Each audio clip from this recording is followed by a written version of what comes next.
अस्सलाम वालेकुम स्टूडेंट्स, हम पढ़ने जा रहे हैं इंग्लिश पेज नंबर 4 यानी 4। हमारा लेसन का नाम है word from letters.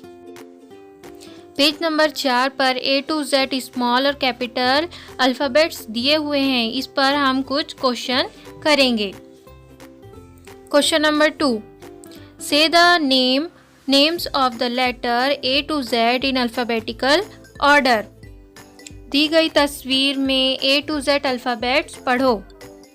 Question number 3, from pairs से A to Z in pair in different ways. A to Z जोड़ी बनाकर अलग अलग तरीकों से पढ़ो, जैसे A B C D E F G H I J K L। Number 2 दूसरा तरीका A B C D E F G H I J।